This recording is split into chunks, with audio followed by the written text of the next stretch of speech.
Welcome back, ladies and gentlemen. Let's get right on with the show. Let's bring my final guest out. She is one of our finest writers and actors. Will you please welcome the incomparable Emma Thompson. The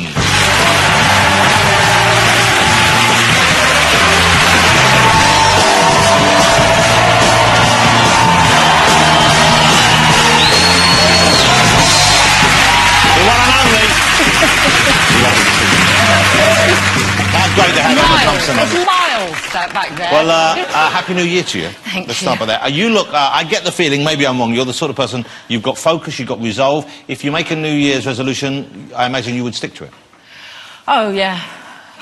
Yeah. No, I think there's very little that can't be clarified or illuminated by, you know, a good run of about an hour and a half, which is why I'm very much still in the dark. So this is a New Year's resolution. They got it. He's not even listening. You see, he's not even listening. That was quite a good joke. And I was working out while I was talking to Brooke. I'm a bit grumpy about her. Why? Because she's so nice, and you think that looking like that she'd have the decency to be unpleasant. You think she'd be... Whereas Paddy is instantly dislikable. Instantly. Instantly. Nothing nice about it.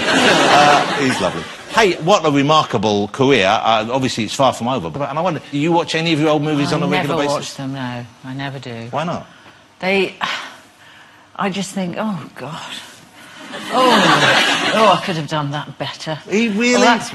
Even one like the ones you won Oscars, and you even think that... I don't tend to watch them. Maybe it's that thing of getting older and not wanting to look at yourself in the past somehow. It's a very strange thing if you think about it. Having that, it's not like having home movies where you look back at yourself, although that's strange enough. Because I suppose it's not just the way your looks have changed, it's the way your acting has changed, and the way you would do stuff. So I guess there are things you would do differently. I'm playing the Queen next week. Wow. And what's odd about that is the first time I did the Queen, it was a sketch, and it was Frankie Howard's speech. So it was the Queen's voice and everything, but it was the, oh, no titty not, madam, I know your sort, all fur coat and no knickers. And I thought, oh, God, I hope I don't slip into that, you know, sketch comedy, which is what I started, you know, it's very... So what are you doing the Queen? What's that going to be? It's a short for Sky.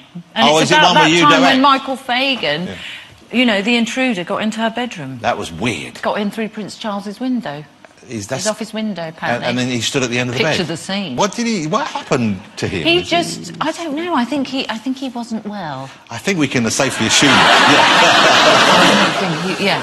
that. You know, I always thought of you as being just super English, okay, about as English can be. Maybe it's because you speak so well and because I know... I don't speak well. I've got a very nasal London glottal accent. But you do speak well. Well, I do speak well when I'm being paid to speak well. On screen you speak very, very well. Yes. But you're half Scottish? Or my mum's Scottish. I didn't realise it. Your mum's half Scottish? She's from Glasgow. So we live half in Scotland and half in London, so all the holidays, that's what I had, growing up in London.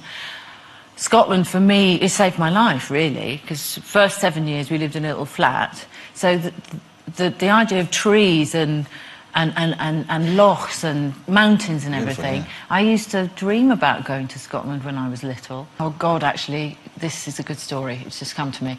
Getting older, which I'm noticing more and more frequently. We were there last summer, and Guy and I were on our own for some reason. Greg must have been working, and we were in the big bed together in flannelette nighties, and you know, because obviously I know how to live.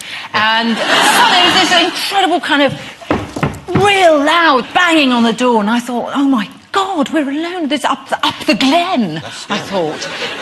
So I went down, and there was this massive policeman in the porch, huge.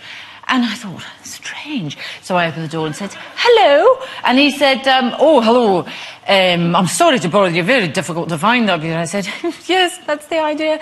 And he said, well, we just had somebody ring up and say that you've had an intruder on your land. And I said, an intruder? So, of course, picturing immediately Axeman behind bush. Scary. And I said, really, when? What sort of intruder? Well, he said, there was a dog worker coming up through the path there, saw a naked man about 50 years old coming through your field. And I said, really? Naked axeman behind bush, immediately, you know. Christ! And I was really worried because it was sort of terrifying. You know that feeling, it was like burglars in your house and everything. I said, what time, you know?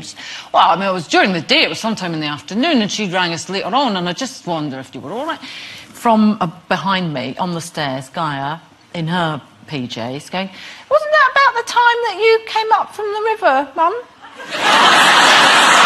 So, because down the house there's a field, there's a pond, and there's only sheep in the field, and they don't mind if I walk up the field naked. At least I don't think they do. They're probably just all saying, "Oh, she's coming. Just keep eating. Just keep eating." And I thought, oh my God! And I made the connection, and I could see the same thing happening to the policeman, and I could see him as he backed off, thinking he's going to go back to the station. He's going to say, "See that Emma Thompson? See her? Her tits must be so low that from a distance they read as testicles." I nearly lifted up. I'm sure. It's they're not. proud. They're fine. I'm sure they're splendid. They're not that proud. They're slightly ashamed. I'm sure. Let me ask you about your writing, because Emma has won an Oscar, not just for acting, but she won an Oscar for writing as well. It's incredible, for Sense and Sensibility, for the screenplay of that. Congratulations. It was only about 100 years ago. It's incredible. Which one was that? How's Em was the performance, and Sense and Sensibility was the screenplay. Yeah. So we phoned to check. We phoned the Oscar Academy, and they said absolutely the closest anyone else can. Charlie Chaplin years ago was given a kind of honorary award for writing, but it wasn't specifically for a screenplay. So you're the only human being on the planet who's achieved that. That is quite something. But you're writing still. You wrote the inanimate films, and now here's the thing. If I've got this correct, is this right? You're adapting Annie? Yeah. So the musical Annie, which was initially many years ago, it was a Sunday newspaper strip in America, and you are adapting this with the possibility of Will Smith's daughter, Willow. It's for Willow Smith, Who whips her hair back and forth. I know you know that. And here's the super exciting thing, I think, is already a great combination. The score is going to be provided by... Jay-Z. Jay-Z. Because he already did he did a rap over... He did the rap Hard Knock Life. Hard Knock Life, exactly. It's a hard knock life. Yeah. And the songs are going to be some new material. Some new material, but and rap, some of is it going to be the music they call rap? Some of it might be. And do you enjoy the music they call rap? Are you au fait with the sound of the rap generation?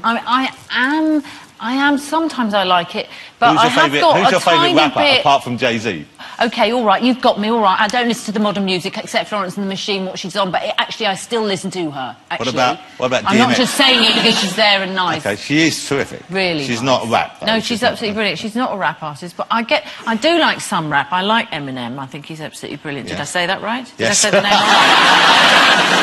But every song now seems to have a bit of a tune, and then someone raps in the middle. Top, yeah. And then there's another bit of tune. And they all seem to be... Am I right in thinking that? They're all the same shape. So when there's a bit of tune, and then someone... I'm good at it, and then there's another bit of tune. And is that how it sounds to you, Emma? It is kind of correct, though. I can't argue with that. It's true. It is true because we're old farts now, Jonathan. And there's no... We're in denial, but it's true. How lovely to have you here. I think you'll agree. What just a splendid person to spend some time with. The lovely Emma Thompson, ladies and gentlemen. Thank you so much. So put for the music.